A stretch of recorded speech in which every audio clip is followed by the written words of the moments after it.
What's going on? All you Marvel Movie Maniacs out there, brother. Phat Samurai Guy is here with Planet Phat Blood. And we have arrived. We are here. Finally. We get to talk about Avengers Endgame. We can get into detail. We can get into spoilers. I only had time to do a quick first impressions vlog, me and Phat Ninja, a while back, because we had to talk about something, even though we really couldn't talk about anything, because it was really hard to discuss a movie of this grandeur, magnitude, without spoilers. All that big word stuff. Yeah, so she's here now, guys. Yeah. You get to hear what she has to say. The dumb bitch is here to put my opinion out there into the ether. That's the end of the video. All right, thanks guys for watching. Share, subscribe. All right, so there was a couple of reasons why I did not join you. Yes. And Phat Ninja. Yeah. First one. Yes. Migraine. First one was migraine. a migraine. Was headache. a migraine. All day. Thank you very much. 3D IMAX, migraine pre all that, and then right into the movie, and I just got worse and worse as the night went on. So that was strike one. Strike two, like you said, you could not talk about this movie without spoilers. Yeah. And it was like, I didn't want to sit there through my migraine clearly looking miserable, because I can't hide when I have a headache. Yeah. And clearly just being like, yeah, it was good. It was good. Yeah. It's good. I liked the movie. It's good. The movie was good. Okay. The third one, and here's where that hate train can come on in, baby. Come on. Come on, listen up. You guys asked for it. Listen up. You wanted to know. Okay. The first time I saw Endgame, it pissed me the fuck off. Yeah. And here's why. So the movie's chugging along, you know, for all the bad things that I've heard about it. One of them was the first half of the movie was boring. And I was like, no, it wasn't. No. It was exactly what I was expecting it to be. The first teaser that came out set the tone perfectly. The film was the aftermath of what happened with Thanos. And the destruction and the chaos and just the loss that it caused. And the perfect example of the loss was the opening scene with Hawkeye and his family. It was beautiful. That was so good. It was exactly. I got chills with that scene. It was exactly what you would have wanted to see, and it was so subtle, and it was so quiet, and it was so ominous. Yeah. And so, you know, the movie's chugging along at its pace and all that, and it's depressing. And the the first 10 minutes of the movie really surprised me in that they find out where Thanos is. And they realize that the stone, he's used the stones to destroy the stones. So their plans of using the stones to undo what he did are now completely dashed. And Thor, out of sheer frustration and anger over his failure to stop him in the first place, he fucking decapitates Thanos. Dope. And I thought it was so interesting to see Thanos like this half just destroyed husk of who he was, but still completely at peace at everything he had done. He got everything he wanted. Yeah. Didn't even care that he was, you know, that he was about to die. He probably knew it. He was even happy Nebula was there. And you know, I thought that whole scene was fascinating, continuing the arc that Thor had gone through in the first film. Just when you thought that Thor couldn't progress as a character any more than he had between Thor Ragnarok and Infinity War, they keep going with it, folks. Anyway, so the movie's chugging along. You're seeing how everybody's handling it. Cap has his like, Survivors Anonymous meeting, kind of like what Sam used to do. But you know, with one of the directors, you know, telling brothers. You know, and the creator of Thanos is in there too. Everyone's telling their stories about how they're trying to move on, and you see Cap giving this speech about how you know, if we don't live our lives and keep going and move on, we might as well have died when the snap happened. And I love Chris Evans' performance. You can see he doesn't believe it.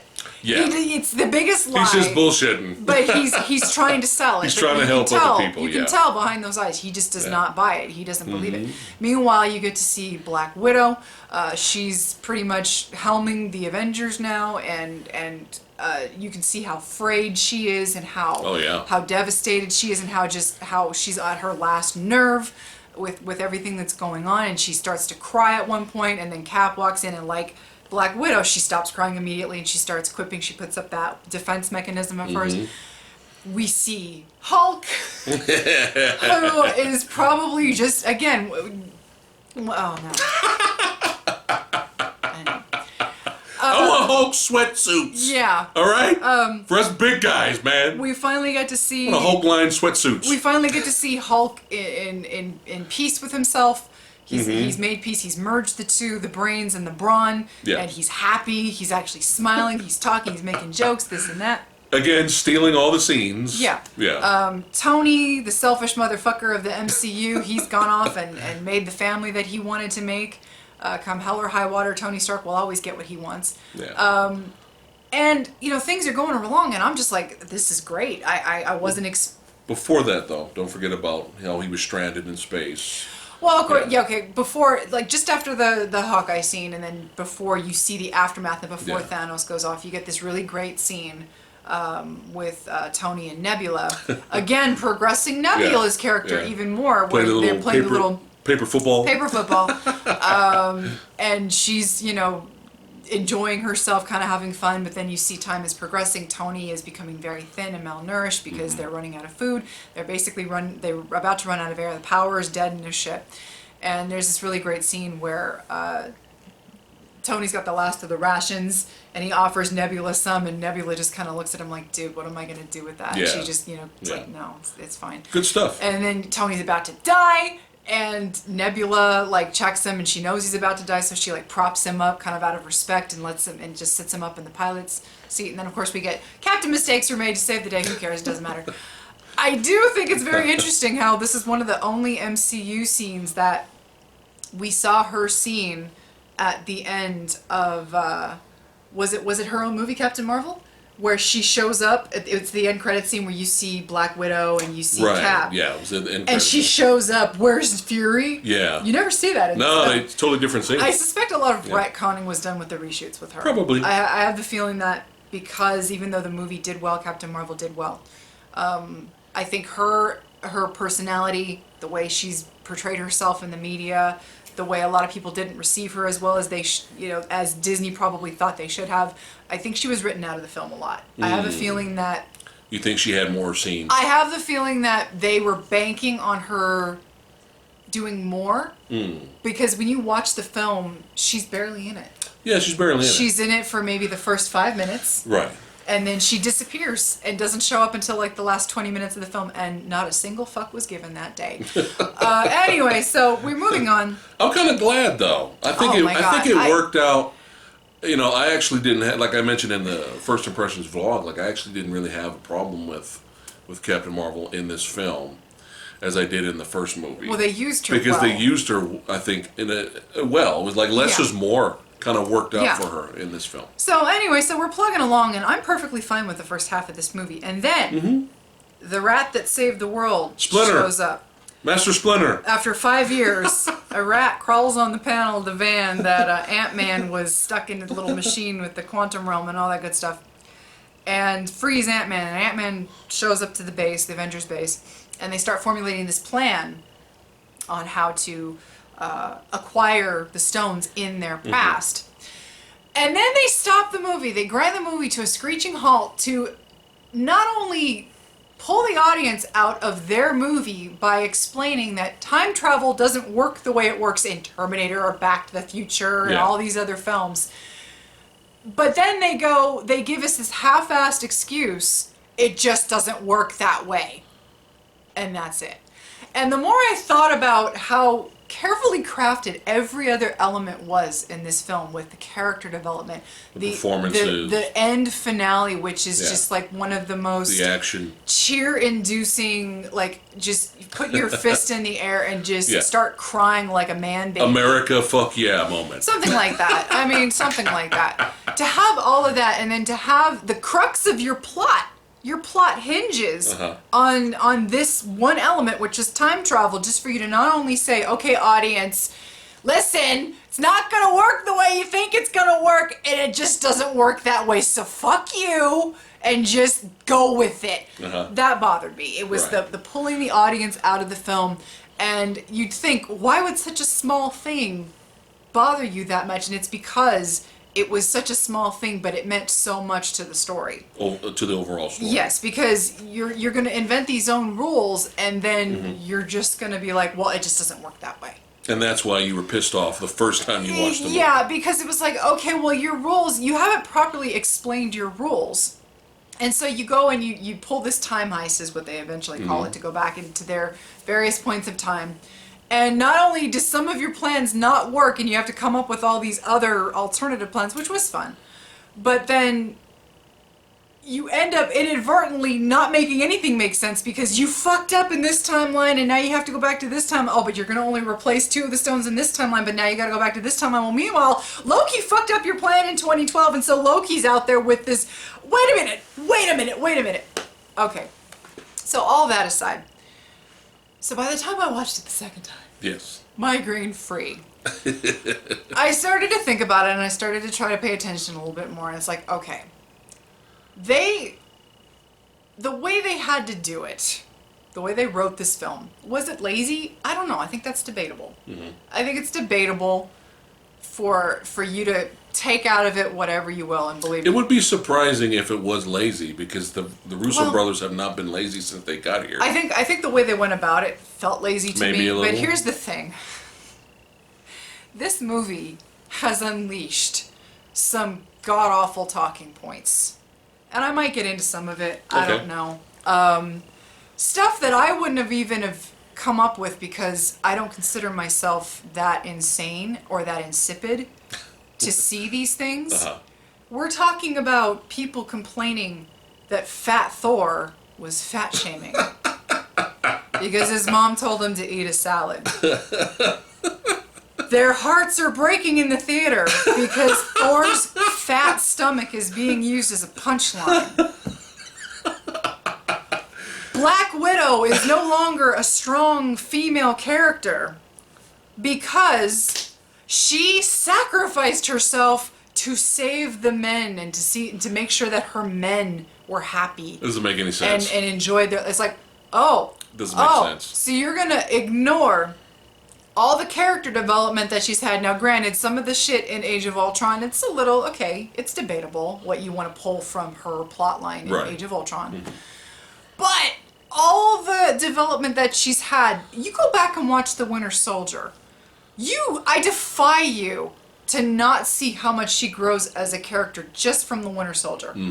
Where she actually becomes a fleshed out character, and and then you're just going to dismiss all of that. You're going to dismiss everything she's been through, and then you're going to dismiss her big scene in Endgame where she's just devastated that so many people have lost, and there was nothing she could do about it. She's lost her family. And now she was able to do something to save not the only family, her family, and everyone. not only her Avengers family, potentially everyone, but Hawkeye's as well. Yeah. Now they established that her and Hawkeye were very close. You have a couple of scenes in Endgame alone. Ever since the first Avengers movie. Yes. Yeah.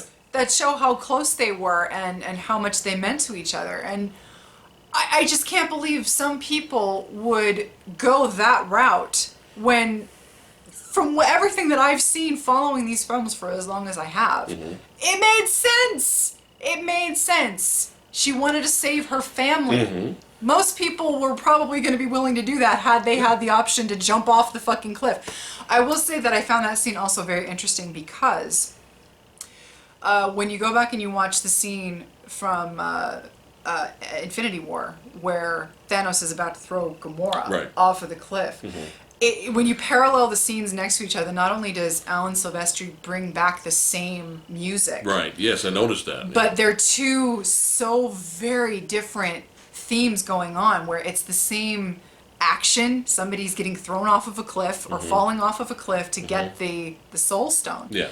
But they're so different when you look at it, where one person is violently throwing somebody off of a cliff while that person is fighting to not get thrown off the cliff, versus the scene in Endgame where you have two people actively fighting each other to see who's going to get themselves thrown off of the cliff. Fighting each other to commit suicide. It's a very interesting play.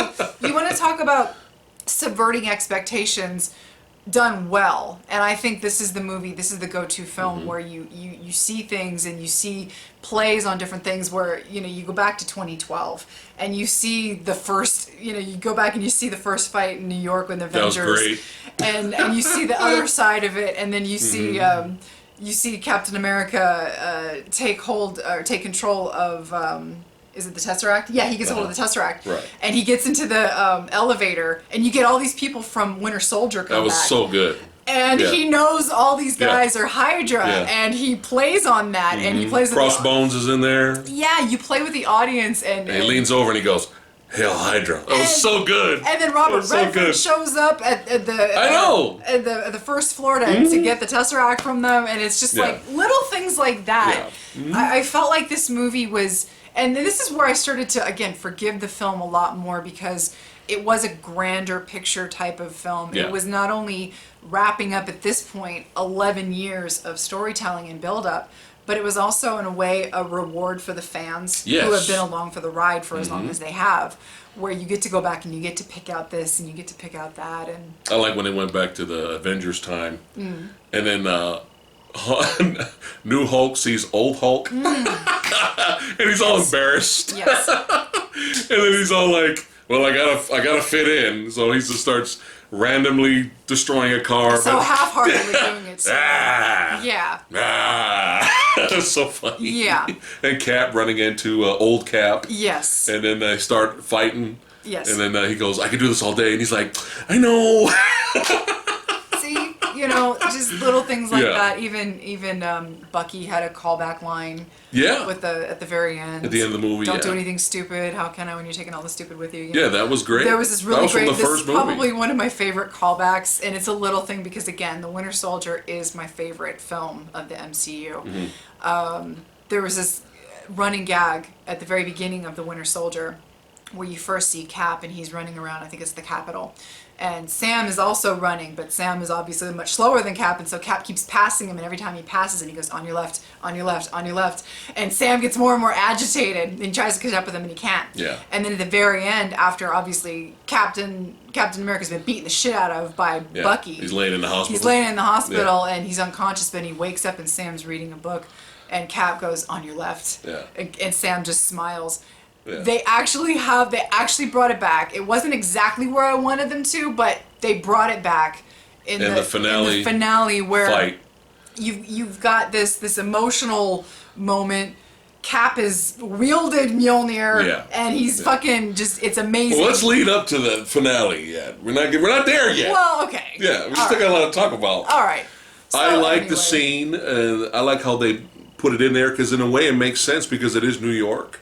But I like the scene where they put in there with Tilda Swinton. Yes. Actually fighting. Yeah. Fighting the aliens from the first Avengers film. We had this interesting story, kind of plot point where, initially when you stop and think about it, these guys had absolutely no intention to give the stones back. This was like a one-shot, like, if we get it, great, we're going to get it to work. But they probably didn't really believe that they were going to succeed. Right. But then, the Ancient One's like, you take the stones from these timelines, you're gonna fuck up all of us. Like, we're no longer protected with these stones. You're gonna create all this chaos. And then Bruce Banner's like, well, okay. Well, then we put the stone back and then everything's great. And I think that was another part of my contention, because I was mistakenly thinking putting the stones back means, oh, well, it's like we were never there. Well, no, technically, everything you did still happened. It's just now the stones are back in place so that you can use them again. Right. So, now you get this little subplot of, oh, we got to get the stones, but then we got to take it back. And we're not even going to get into the whole ether getting turned into a stone and then getting turned back into ether, and the Tesseract being turned into a stone, but then not. We're not going to talk about any of that, because that's just going to cripple your brain. Right. So yeah, you get that unexpected scene. She was kind of like the Red Skull cameo in a bit, kind of in a way. But it makes sense because it was in New York. Yeah. So it was kind of fun that they threw that in there. Yeah. And then they end up failing Right. They end up failing. Right. And they end up going to the 70s. Yeah, they get 2 of the 3 stones. Young Michael Douglas, Yeah. younger Michael Douglas. Yeah, they're only able to get 2 of the 3 stones because they accidentally drop the Tesseract and Loki grabs it and disappears. So now we have a 2012 where Loki has escaped and he has the Tesseract. Right. So that's another. So that's one of the big ones. Yeah. Right. So yeah, they go back to the 70s so they can get the Tesseract from their. Grab some extra Pym particles. Of course, right? as you do. And then Cap sees his love for a quick second. Yeah, that's a nice little moment. And then you see she still had his photo on her desk. You see this photo where any other hint of any other husbandry / family is not there, but Steve's photo is there when he's young and skinny and creepy CGI faced. But it's fine. Yeah, it's fine. I mean, that was fun. And then we have It's Big Lebowski Thor. Okay, that's why it's funny. Yeah, it's funny, not just because. Well, it's funny because he's fat. It's funny because he looked like a frickin' bodybuilder model. Yeah. Okay, and now he doesn't look that way anymore. He's like the god of thunder, and now he looks like the Big Lebowski. And that's the joke. That's the joke, people. He's basically... Even Stark calls him Lebowski in the movie. Yeah, so basically Thor... Which was hilarious. Continuing on with Thor's saga. Travels with Rocket. Well, not just that. So you finally meet Thor and you see what happened to the rest of the survivors of... Oh, yes. Right. Hulk and Rocket go to the new Asgard. They meet up with what was left of the Asgardians, and you finally get to see what's her name? Valkyrie. Valkyrie again. And she's kind of like holding down the fort because Thor has become a video game playing drunk. With Korg. Literally. And Meek. Yeah, of course. Sitting there eating pizza. Just drinks and drinks and drinks and drinks and drinks.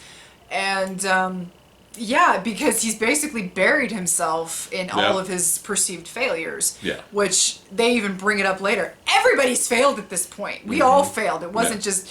There was this moment, God, where Tony Stark... And again, forgive me, but I've never been a Tony Stark fan. He's always been this selfish prick. And I know that's his character. And by God, if they don't portray it perfectly... You want to go back to Civil War. The only reason... He made a deal with the government was because him and Pepper were on the outs, and he was hoping that this whole Sokovia Accord, trying to rein in the superheroes, would put him in a better light of Pepper. Of course, he's got this guilt about what happened with Ultron, of course, yada, yada, yada.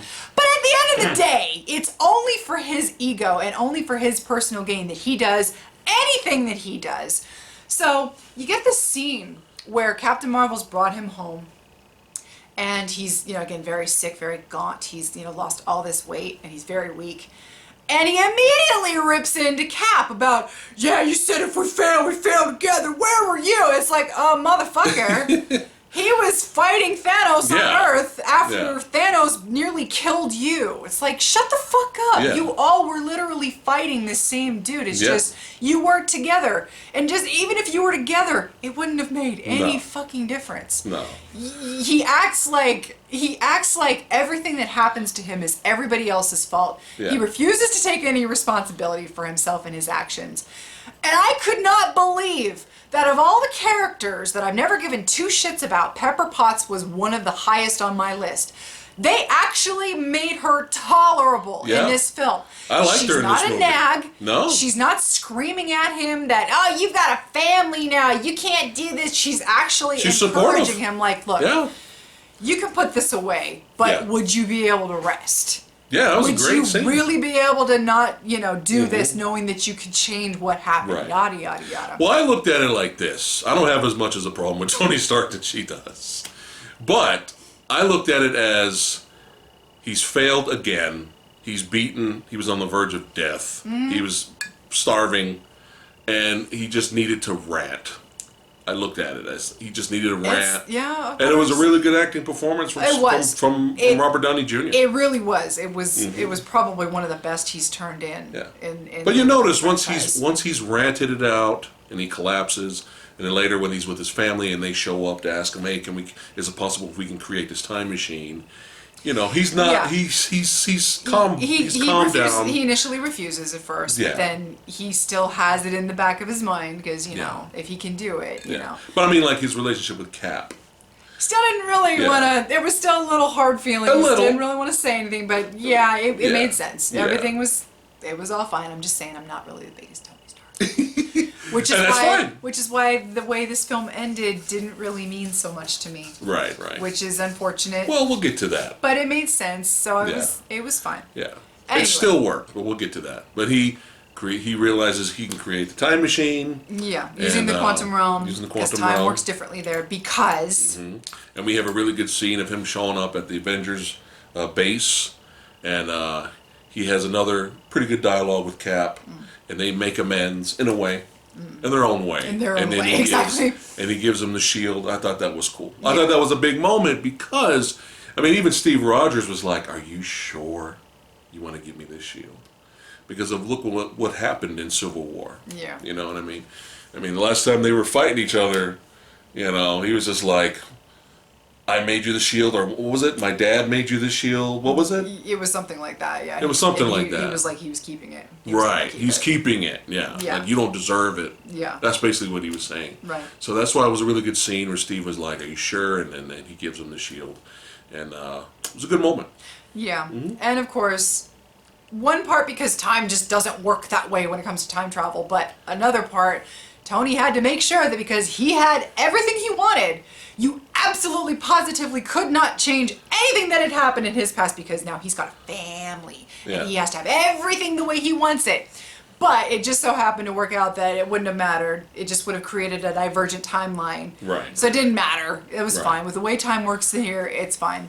So they have to come up with a plan to get the stones and then bring everybody that was lost back to the present time, where 5 years have passed, by the way. Right. Anyway, so traveling through all the times and Thor's with Rocket. right. They So go to Asgard, and we have a really good scene with his mother. yeah, that was a good scene. It was a really nice kind of like farewell. Yeah. Something he did not get. No. Because she just flat out she died. That was it. So that was a nice scene where he kind of he was about to have a panic attack and Rocket had to slap him. Come here for a second. Yeah. Yeah. So that was No, the Natalie Portman scene. Was that just? Did she film that? Oh no! So or was that a deleted scene or something? It was either a deleted scene or it was an extended scene that they did not use in the Dark World. Okay. So that's why All right. she It still just got felt credited. weird. Yeah, she still got credited. Okay. And you wouldn't have recognized it because it was like an alternate take or something like that. Right. But that's what that was. Right. But she had some really good. The mother. Had some really good. Advice for him. And I liked how she recognized that it wasn't the same Thor. Even though obviously instantly. The gut was this, obviously different. His eye. It was his. It was his eyes in general. Yeah. How he looked like he had been through some shit. That was my take on it. Yeah. But that was a And her really little good scene. line, "I was raised by witches." Yeah, you can't fool me, you can't son. fool me. That was cool. That was nice. That was really nice. Yeah. He wanted to tell her so badly too that and she she's was gonna like, die. no, Yeah. that's not. It's great. Yeah. Great scene. It was some good stuff. Oh shit! Fucking Hawkeye, son. Yeah. Dude. Oh. Okay. And we got a cameo, boy. Oh yeah, that's right. An unexpected little somebody. Yeah. pops So up when there. it goes, Black Widow, this whole time she's still having, Rhodey and other people still look for Hawkeye. They're still looking for him. Well, and they're also, I think they're just kind of. But he's they're going also, straight. I think they're trying to also pick up the pieces. Like with everybody else, they're still trying to pick up the pieces after the aftermath of what happened. But Rhodey stays behind after you see everybody talking to her in the holograms. Right. And Rhodey's like, we got another, instance where we had all these cartel people just get massacred before they even did anything. Yeah. And they know it's Hawkeye at this point who has lost all of his family. Yeah. Everyone's gone, and he goes rogue. Yeah, he goes straight Ronin. Basically punishing all the bad guys. Vigilante. Basically Punisher style. Punishing all the bad guys who didn't die in the snap when so many innocent people were taken. Right.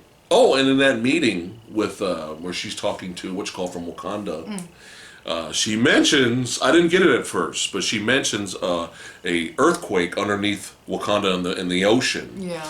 And she goes, Black Widow goes, how are we handling it? And she goes, we're handling it by not handling it. that seemed like a throwaway line. Yeah. Like, why was that line even there? So now people are speculating. Namor, son! Yeah. Namor! Submariner! Yeah. The badass! And it was funny because And in the comic books, Namor attacked Wakanda. Yeah. So we'll see how that plays out. But anyway, back to Ronin. So we go to Japan. We get some pretty cool fucking violence there. And you know what? I hate to say this, but I want to see that movie. I was like, can we stay here, Japan? Can we stay here? It's fucking badass. Hawkeye fighting reverse blade sword style, fucking Zatoichi style, against the Henry Sonata. Yeah. The legendary Henry Sonata. And a better appearance than in Wolverine. He was fine in Wolverine. He was fine, Yeah. but the movie was disappointing. Well, that's So another it video. We tainted talked it. about that It tainted 5 it. billion I'm times. just saying, it tainted You see the same character? Do we have our first Fox crossover? anyway, I could have used that sword fight. Could have been 2 minutes longer of him and Sonata fighting, but that was great. Look cool in the rain. I just wanted to stay there. Yeah. in Japan with Ronin kicking ass and taking names. But he meets up with Black Widow. She brings him back. I love the scene how he's like, "Don't give me hope. Yeah. Don't do that." That was great. Yeah. And she brings him back. Yeah. Where are we now? Well, so you're in the middle of the plot where they're like, you've got time stones, you've got 3 time stones in 2012, and then you've got 2 of them, or two Infinity Gems in 2014. Right. And I can never remember the name of the fucking planet that Star-Lord is on at the beginning of Guardians of the Galaxy. I don't know why. I've seen the movie 2 times. Oh, that's right. And Nebula and Rhodey. Yeah, so Nebula and Rhodey go, they all go to the same planet initially, where Star-Lord shows up at the first Guardians of the Galaxy. So Which was a hilarious cameo, by the way. They all show up there, and then Black Widow and Hawkeye jet off to Vormir, where the Soul Stone is.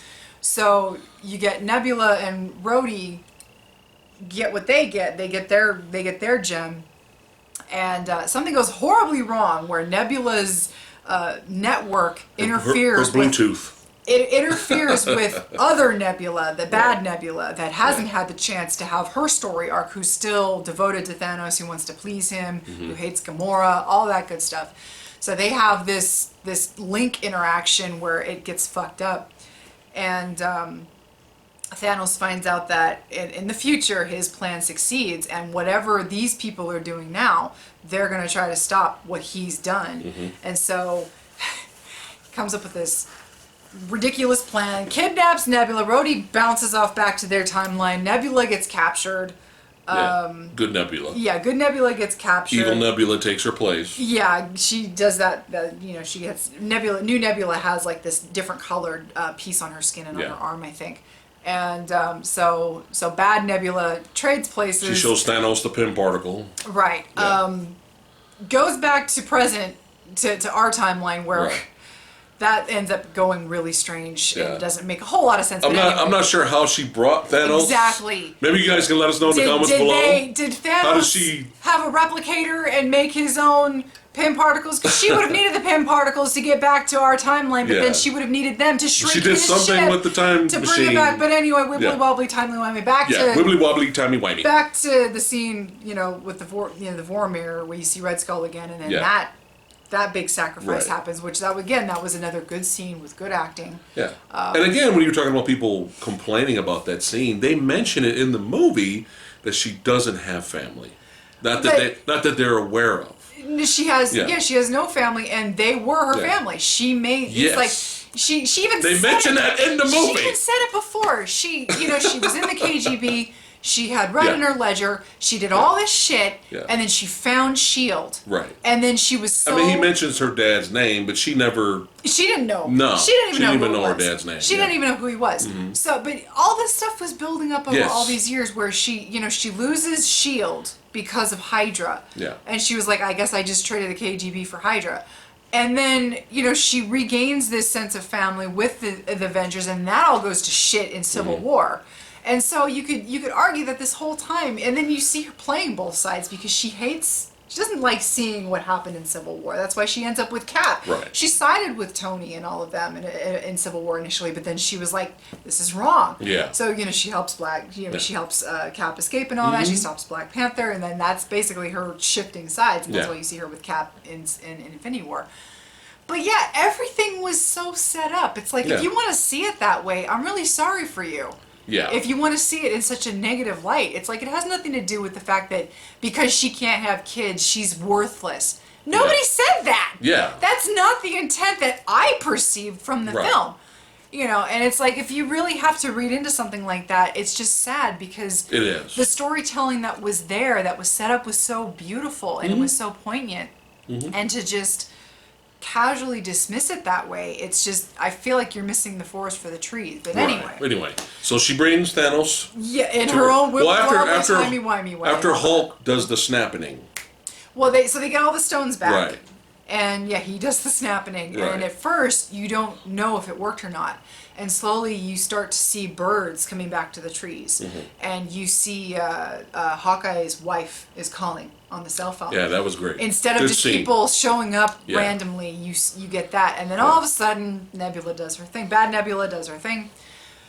Whatever, don't think about it. Wibbly wobbly, timey wimey. And then all of a sudden, you just the Avengers building just gets absolutely demolished, where everyone is suddenly laden thick with the plotteth armoreth. Yeah. Where nobody dies in this massive explosion, which probably should have taken out at least Ant-Man, but apparently he made himself really, really tiny at the last possible second, so I guess it didn't hurt him so much. Of course. But anyway, nobody died in that explosion. Good performance from Scott Lang too.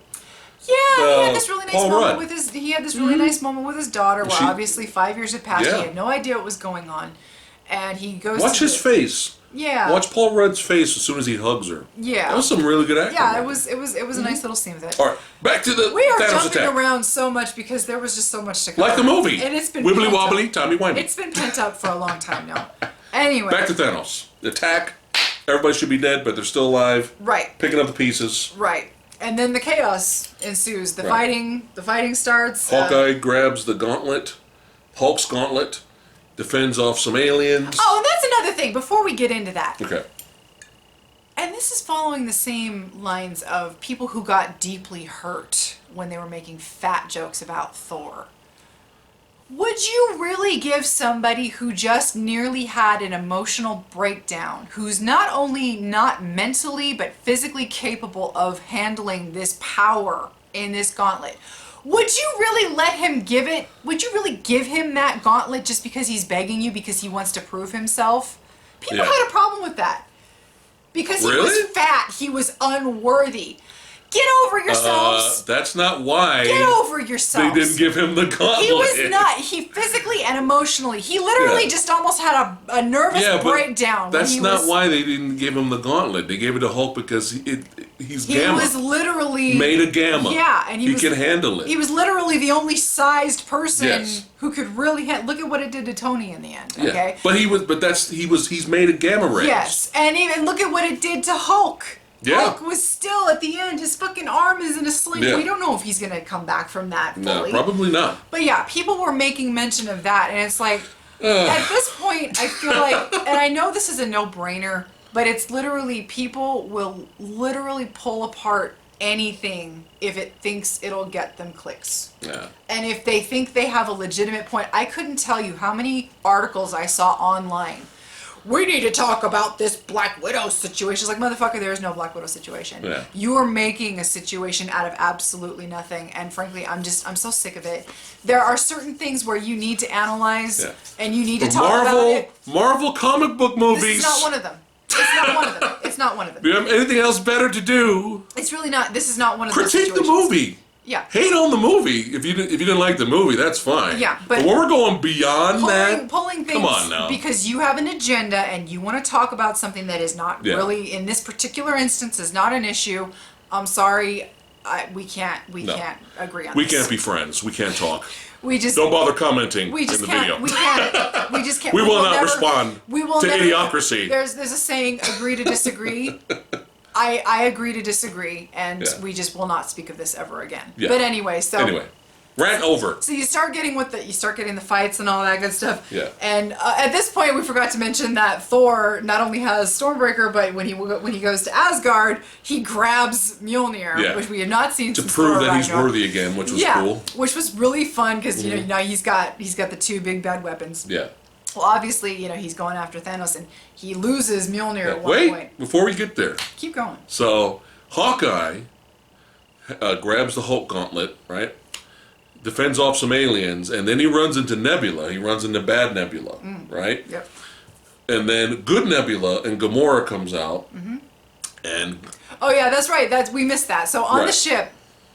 Nebula, they had this scene earlier with old Nebula and old Gamora where you see how Nebula and Gamora, their dynamic used to be more where, Gamora, she's still herself before she met Peter and everybody in Guardians of the Galaxy, but she's still trying to help up Nebula, and Nebula's like, fuck that. She swats her hand away and she's just sitting there just like pissed off. I didn't need your help. Yeah. Yeah. And in this universe with new Nebula meeting old Gamora, Nebula is telling Gamora, look, I know you want to stop this, and I can help you. We can do this together. Yeah. And so now they're off doing their own little thing. She even asked her what becomes of us in the future, and she can become friends. Yeah, we become sisters. I try to kill you, but then we become friends. Yeah, we become sisters. Yeah.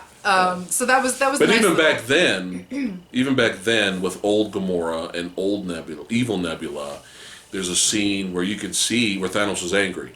And you could see old Gamora already making excuses. It's when Nebula starts to twitch out with the interference. She's already making excuses for Nebula, so she won't get in trouble. Yeah. So you can see early on she didn't care for her. Yeah, and she was, like Nebula said, I know you want to stop this. Right. So you got them running around now. So anyway, you were saying. Yeah. So evil Nebula is about to kill Hawkeye. Good Nebula and old Gamora come out, and good Nebula kills. Well, Nebula, she tries to stop her old self, Right. old Nebula, and she's like, she can't. She's like, yeah, this is who I am, and then obviously she thought about it. You can tell she thought about it. But she's just like, this is old Nebula before Nebula had the chance to grow as a character. She didn't have any of these experiences, and I guess some people were confused why that didn't kill her in the present. Yeah, so you got. It doesn't work that way in this film, guys. So remember, Back to the Future is all bullshit. Yeah. So what they say in the film. So even though old Nebula kills, good Nebula kills evil Nebula, right. or past Nebula. Yeah, it doesn't matter. It doesn't matter. She won't disappear. And because of all the events that happen here, my belief is that we now have a 2014 where Thanos has removed himself from this timeline, and so there is no Thanos in this particular 2014. So. Yeah, he's invaded New York back in 2012, but in this 2014, he's pulled himself out. He's now dead in our current timeline. And so now there's a 2014 where this never happens. Right. So all the Avengers, anything that happened after that 2014 time period, everybody's still alive in this other... multiverse timeline. Yeah. Wibbly wobbly, timey-wimey. That's what I'm thinking. Anyway. So she kills her, she dies, evil Nebula is dead. And then we have preparation for one of the most badass fight scenes ever, which leads to an epic, grand fan service orgasm. It really afterwards. is. It really is. And I love the shot. Where all three of them, Iron Man, Cap, and Thor, the big three, come out from the top and they look down. And there's this faraway shot of them three looking down at Thanos on the bottom, just chilling, as if he's just like the final boss that he is. I'll wait. Just sitting there looking like a pimp with one of the most badass double-bladed swords. Whatever that weapon was something about a ninja scroll. It was crazy. Yeah.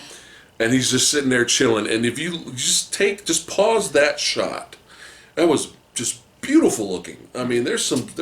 I mean, not only special effects really good in this film, the cinematography was really good as well. And there's that one shot. Just when you buy the movie on Blu-ray, pause that shot and tell me you wouldn't want to frame that somewhere. Get a painting of just that, with the dark silhouette of our characters and the background of space and all that stuff and the planet. It was just so, you knew it was about to go down. Yeah. This was it. And up to this point, when the three of our foes Basically, we're like, fuck it, we don't give a shit that he's down there. I mean, 3 of our heroes, basically, like, we don't give a fuck that he's down there. Let's kick this guy's ass. And they go down there and they fight, and we have this epic battle. I mean, we're talking about combination attacks, just all kinds of cool, badass shit. At that point in the film, I was pleased. I was pleased with the movie. Yeah. I got my money's worth. Especially with Cap picking up the fucking hammer. There was this moment. Oh my god, the whole theater, we all lost it. We lost it. We saw the first showing that we saw was a Saturday night opening weekend. And it was like a 7 o'clock in the evening, so you know the theater was not only packed, but you had fans in that theater. Yeah, yeah. And oh my god. Certain moments were getting pops here and there. But yeah, when you see Mjolnir fly past Thanos and you know that it's not Thor. Right.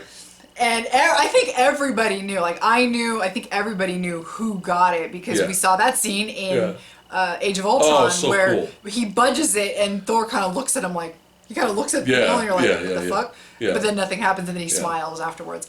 But yeah, you get this moment where Cap, oh my god, he gets the fucking hammer. And Thor's like, I knew it. Yes. And so you got fucking Captain America with his goddamn traditional old school shield and his fucking Mjolnir and the other, summoning lightning, doing all the fucking crazy shit, doing the swirl. It's like, you know what? This is why we watch this shit. Yeah. This is why we we fanboy out. We act like idiots because of stuff like this. So all that shit's going on. Right. So we have our big, finale fight, and like I said, I was pleased with the film up to that point because I know a lot of people found this movie to be really boring, and that's fine, to each his own. But I didn't really have any expectations. I was excited to see Endgame, but I didn't really have any expectations of the first half of the film was going to be just revenge and this big, action spectacle. I wasn't expecting that because they lost. Yeah. Everyone's gone. Mm-hmm. So what's left? Them trying to deal with depression and loss and trying to pick up the pieces. Mm-hmm. So that's what I expected. So I expected a slow first half film. And then we have the fan service time travel in the middle. Right. But now we're at our finale fight, and I actually like the fact that it was just them. Yeah. It was just the big three versus Thanos. Pre-gauntlet Thanos, so he's not as strong. He's still fucking badass. Yeah, he was slicing through Cap's shield, man. He's still strong. Holy crap! What was that weapon he had? But I was just like, I was enjoying it. Yeah. And then he fucks Cap up. The shield's broken. And then Cap, because he's Captain America, man, he still gets up. He keeps getting up, even though he knows they're probably lost. Yeah. He keeps getting up, and you see Thanos' army come in. Huge legions of monsters and creatures and aliens and all this stuff. You have his crew is back, his 3 crew members from, was it Maw? Yeah. Maw and the other 2. And the rest. Yeah. They show up. And then even with Thanos there, with the huge armada, Cap still gets up. He still turns around to fight. It gets really quiet. Yeah. And you can tell at this point Cap's ready to just die because what else is Cap going to do at this point? And it gets really, really quiet, and then all of a sudden you hear this broken up voice in Cap's ear, and Cap's just kind of like, what the hell? And then you hear it again, and you can hear it more clearly. You can tell it's Sam. And then you get my favorite line, there it is. Where you get Sam going on your left, and then all of a sudden you start seeing these portals. Yep. And it was probably one of the most you can't if you've been paying attention, if you've been watching, if you've been loving this franchise for all this time. If you've been invested, yeah. It's one of those moments where you're probably some people are probably starting to cry because you're so happy, which I have a bad habit of when I'm really, really, really happy in films. I do cry. It's not because I'm like, oh, I'm so sad. No, it's it's weird. It's a weird reaction. Sometimes I will cry when I'm insanely happy. Mm-hmm. See my Godzilla trailer reactions. I'm an idiot, okay? I can't. Sometimes I just get so happy. It's just like, oh my God, this is so perfect. This is so awesome. Yeah.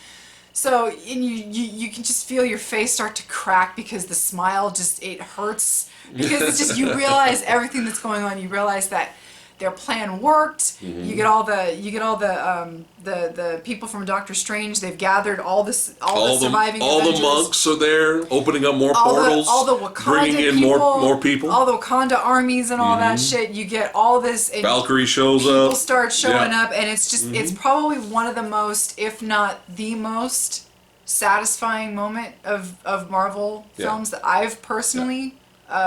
Even with my anger, the first time watching the film, with the time travel wave off and just don't think about it, shh. Yeah. That moment really pulled me back in, where I was just like, okay, I don't care anymore. I'm so happy. I don't care. Getting to see everybody come in, and I'll get into it in a minute, but Spider-Man, everybody shows up. Yeah, and I'll get into it in a minute with Alan Silvestri's score, but the music starts to kick in, and it's just like, this is why we come here. This is why we do this. It's just like this stuff like this is just, it's so rewarding as a fan. And and right in the middle of the, everybody starts to come in and all the crazy chaos ensues. Yeah. And then so that's what I was saying, I was satisfied up to that point. Right. Before the big ridiculous fan service, gigantic action climax. Yeah. So when that happened, I was just like, so in the middle of all this, you get Spider-Man reuniting with Tony Stark, which, by the way, that was a great scene. Was one of the few things that I thought was commendable about Tony's character, was that despite him having a family, him having what he always wanted, Peter Parker still haunted him. Yeah. It wasn't just a case of, well, I have mine now, so fuck the survivors. He actually still acknowledged the fact that he did love and have a bond with Peter Parker. That was one of the things he told Steve when he got back. He's like, I lost him. And I thought that was really an interesting character twist from him, because he's so selfish. Yeah. And in a lot of people's cases, once they have theirs, why should they care about anybody else's? But the fact that he did have a daughter now, but he still was haunted by what happened with Peter. Peter literally died in front of him. And he had that pre-existing bond, not only from Civil War, but more so from Spider-Man Homecoming. And to still progress with that, and if you've seen any of that, you know what it meant to have that reuniting. Even in the middle of a battle, it was so inappropriate, but you see Tony's face, and the kid and Peter's just like rambling on and on and on, and you can see Tony just like, yeah, this is why I did this, and then you have the hug, and Peter's like, oh, this is nice. He's like, this is nice. So ridiculous. But before the fan service even started, you have the shot of everybody coming in, the monks, Valkyries, everyone, right? And you have that awesome camera tracking shot on the good guy side of the army, Doctor Strange, everyone. And it zooms all the way into Cap. And as soon as it gets to Cap, Mjolnir comes to him and he goes, Avengers Assemble. What? What movie?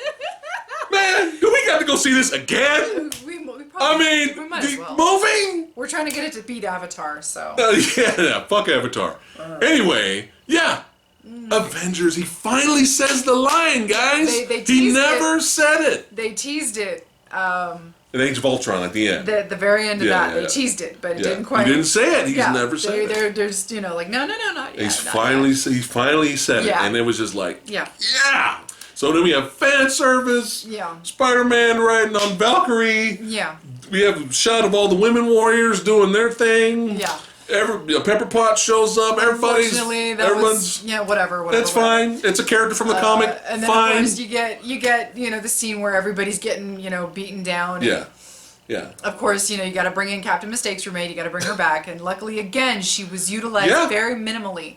Yeah. And I was really irritated when she finally faced off with Thanos, because she was convinced that she was going to beat him. She was going to be the one. Right. And she no-sold a fucking headbutt, but I was immediately placated when he grabbed one of the stones from the gauntlet. Power Stone. And he just punched her right off screen. It was great. I think and that was it. She never got up or moved after that. I think anybody who was irritated by her probably cheered at least inwardly if they didn't want to be too obnoxious about it in the theater. Yeah.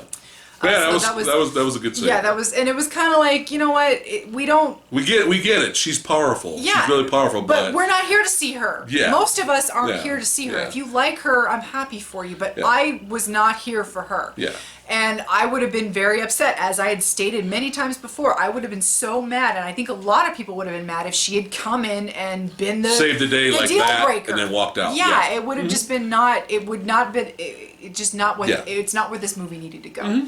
But luckily, we didn't get that. I did like the scene right before she showed up. You didn't really get as much Rocket reuniting with Groot as I wanted, but you get that one brief scene that's right. where something's about to fall on Groot and Rocket protects him, right? Like he shields him. Yeah. So that was sweet. That was a really sweet, callback. Everybody was brawling. Yeah. And then we had the Guardians all return as well. Drax stabbing people. Yeah. And then you get Mantis. You thought I didn't see it. Apparently, oh yeah, go ahead with Mantis. Yeah, so everybody gets a quick little moment to do something, and you don't really see Mantis, and you didn't see or do anything. But what she shows up, but you didn't see her do anything. What happened was in the background somewhere, and right at the very tail end of what she's doing, you can see her controlling one of the giant, whatever they're called. One of the aliens. Yeah, and she's having it kill things around her. Yeah, I missed that. So yeah. And another thing we missed.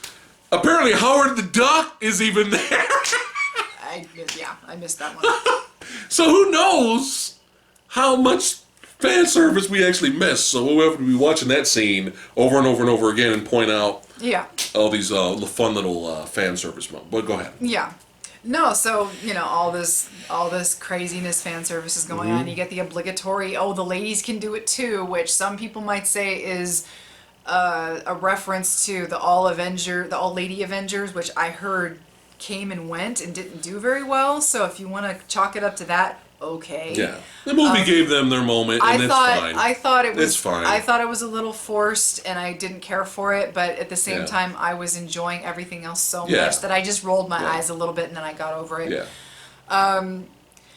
So at this point, I'm starting to wonder, okay, I don't think Cap is going to die because nothing has been set up for this. Now, I wanted him to die because I thought that would have been like the best kick in the gut as a fan to actually do that. And at this point, Tony's almost died twice in these two films. He almost died at the end of Infinity War when Thanos stabbed him. And he almost died of... at the beginning of Endgame, Yeah, he was almost dead when they found him. And... unfortunately, that's not what happens. Tony, they're not doing that great, but Thanos is about to get the gauntlet with everything in it, and he's about to use it, and all this crazy shit's going on, and he goes to snap his finger, and I am inevitable. Yeah, he goes, I am, because that was something else that he said earlier on. Before he got his head chopped off. Yeah. Anyway, so he goes to snap his finger, and nothing happens, and he turns his glove over, and all the stones are gone. And pan over, and you see Tony. At this point, Tony, he feels like, you can see it in his eyes. He feels like, dude, why are we still losing? Right. Because it just didn't seem like it was working, and he looks at Doctor Strange. Yeah. And Doctor Strange kind of looks at him. They'd already had this conversation earlier where Tony was like, tell me what happens. And Doctor Strange was like, if I tell you, it's not going to happen. Yep. That was great. And you remember back in Infinity War, all the million possibilities that Doctor Strange had found, there was only one way where they were going to come out of this as victorious. And now some people have taken the finger a little bit differently. Like, did he tell him? I don't necessarily think that's what happened. I think he was just reminding him that it was just one. There was only one way. Yeah. There's just one way. And at this point, who else has access to the gauntlet, blah, blah, blah, whatever. Right. It's however you want to take it. Yeah. So anyway, Thanos loses all the gems, and then you pan over to Tony, and he's got this Iron Man kind of mixed gauntlet thing going on, and then he says... The Stark tech. Yeah, so to mirror what Thanos just said, I am inevitable, we go back to Tony's classic line. Yeah. I am Iron Man. Yeah. Bam. Snap, all dramatic like. Yeah. It was great. All the forces start to disintegrate, and I personally loved this because it was a great mirror to what happened at the end of Infinity War when Thanos won. and he goes to his garden. Yeah. And the last shot of Infinity War is him sitting on his porch and looking over the garden and the sunset and all that.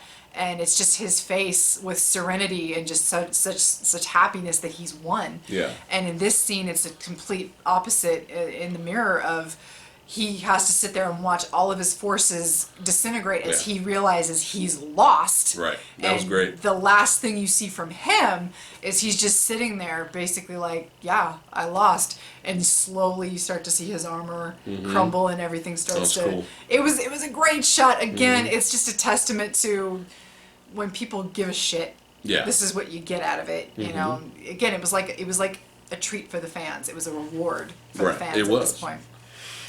So of course the snap, everything was too much for Tony, and it fries him basically, just like completely, just destroys him, and he's sitting there dying. And I'm glad he had no dialogue. He tried to say something. Right. I think he got out like one word, but I don't remember what it was. But no long-winded. There was really no farewells. No. It was, I think, one of the most jarring, I don't know if it's jarring, but again, this is what got to me, because I wasn't a fan of the character, but I think this is where the performance came in. You had Peter, again, reversing what happened in Infinity War, where Tony was like, had to watch Peter die, and now Peter has to watch Tony die, and he's trying to, like, you know, get him to hang on. And again, Pepper, who I've absolutely despised up until this film. This one film actually made me okay with this woman. I can't fucking believe it. Instead of crying and sobbing and, you know, having this over dramatic, ridiculous moment, she just, you know, she kind of like gives Peter over to Rhodey, I think. And she's just kind of looking at Tony, and she doesn't really know what else to say, and she just goes, "You can rest now." Yeah, it's great. And it's and you can see it. What's crazy, again, the acting. You can see Tony just like slowly dying, which was like, again, but happy at the same time. You know, like he knew it worked, and this was, you know, it was almost like, yeah, this is the only way. And she's saying, you know, she's letting him know we'll be fine. Yeah. And she doesn't cry until after he dies. Right. And it's like, wow, well, I'll shut my face then. I'll just shut my face about the whole thing. I still would have preferred Captain America to die. And I would have meant more to me, but with the setup, the way everything was set up, it just wouldn't have... Yeah. It wouldn't have made... It wouldn't have fit. But I admit it, man. I got a little emotional, man. Just a little bit. Yeah. I had a bad allergy day. Yeah. And I didn't have my Visine. It was windy. And the dust got in your eyes. Carried you over into the theater. You had dust in your eyes for 3 hours. Of course, your eyes are going to water. Okay. But yeah, I got a little emotional because it all started with Iron Man. We wouldn't have any of this. We wouldn't have Winter Soldier. We wouldn't have any of this. Yeah. If it wasn't for Iron Man. So again, it was not what I wanted, but it was too fitting for me to be mad about it. Yeah. Now we have the funeral scene. Yeah, which some people the cameo scene. I kind of agree with this. Which one?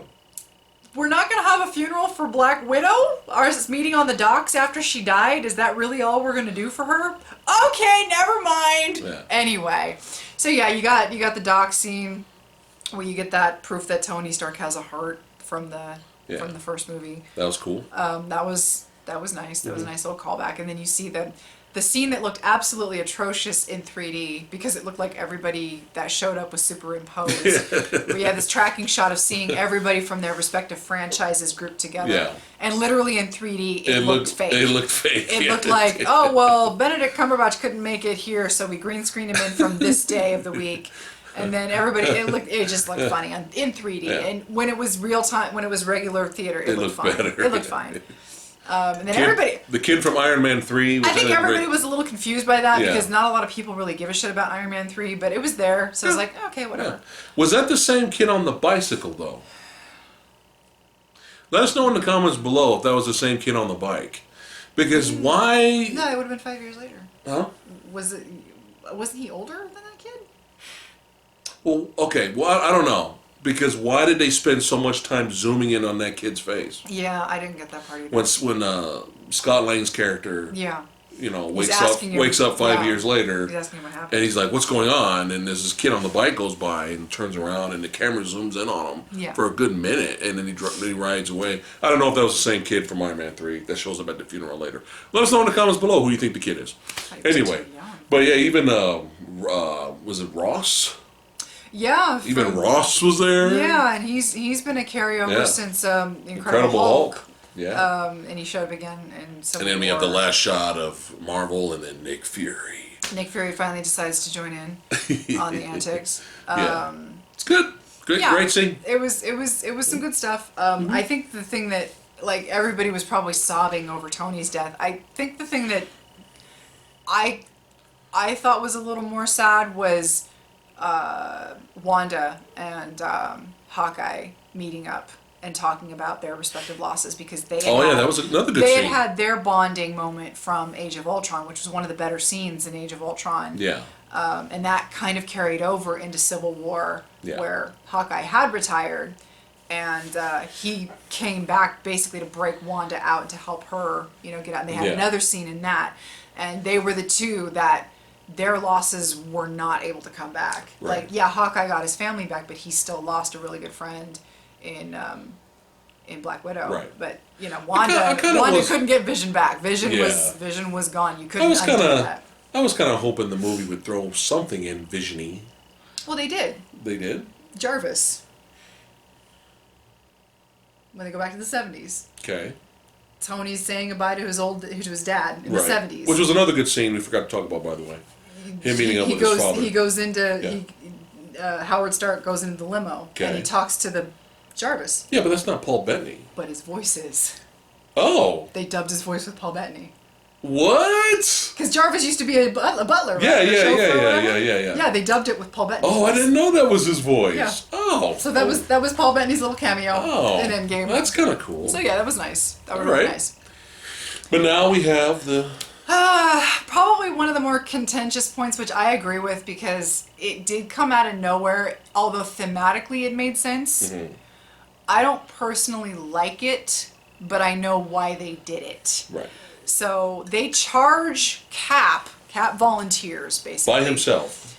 To take all of these stones back, put them back in their respective time zones, planets. How the fuck does he put the Soul Stone back? We don't care, it doesn't matter. Anyway, how did he turn them back into their respective properties? Who cares, it doesn't matter.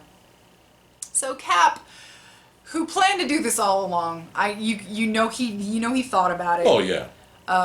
Did he tell Bucky, or did Bucky just instinctively know?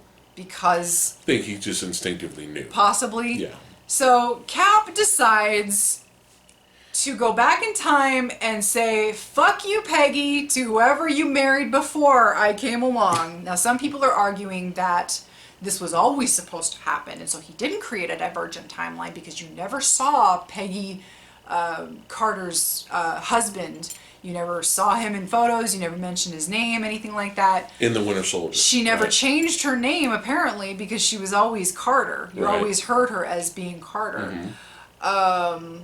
Fuck that, I'm gonna marry you now, and I'm gonna live out my life, and yada yada yada. Can you blame the guy, though? So at this point, like I said, that was not really the ending I wanted for him myself, because it was too sappy, it was too fast, it came out of nowhere. But thematically, and for everything the character has been through, it made sense. Yeah. So it was like, I'm irritated, but I'm not mad. Cap deserves a vacation. And at this point, was it kind of selfish for him to insert himself into a life that was not originally there? It's debatable. It's hard to call Captain America selfish at this point for everything he's done. Yeah. I know you liked that last scene. Oh, with him dancing with... you liked I don't know what you're talking about. You liked that scene. I lost my Visine again. That's okay. And it was sweet because that was the song that they used in the first Captain America film. Look at that, another callback. It was. That was the song that they were supposed to dance to originally, I think. Yeah. But yeah, so that was a really nice callback. I really liked the scene where, You know, they're like, oh, he'll be back in 5 minutes. It's like, okay, fine, whatever movie, your logic, your rules is fine. And before, like, everybody's just kind of like waiting, you know, before they even push the button to make him come back, Bucky's already turned around, like he knows he's not coming back. Right. Like I don't think. And he smiles too. I knows. don't think he knew that he was going to come back as an old man. That's why he was surprised. But I think Bucky already instinctively knew that no, he's not coming back. And again, performance, writing and performance. I cannot stress how this is just it's just the stars were in alignment, and this is just something that you're not going to get. You're not going to get this. No. You know, it takes time and effort to create moments like that. And so you see old man who, again, it's debatable. Did he go off and create his own divergent timeline and use Pym particles from some other god, whatever, source, whatever, and then come back using the Pym particles? Or did he go back in time not knowingly create a divergent timeline, and he lived his life out and knew that they were going to be there the next 6 months? It doesn't matter. Yeah. Don't think about it. I'm thinking it's a different timeline. And he had Pym particles from his own timeline and then scooted over to this timeline. Yeah. It's up for debate. Yeah. It's everything. A lot of things that happen in this film are completely up to debate. And again, you know, that's kind of interesting. You don't really get movies where you can debate about it and, you know, come up with your own theories. And it's kind of fun, even though I was irritated with it first, but I got over it anyway. So you have this really nice moment where passing of the torch, where Bucky's like, Sam, look, and Bucky's like, go on. You know, tells Sam, no, go talk to him. This is your time. You know, go talk to him. And, you know, you have the little conversation, and then Cap gives Sam his shield. Mm-hmm. And it's a nice little... passes the torch. Nice little passing of the torch moment. And even he says, this, you know, this doesn't feel right with me, you know. But...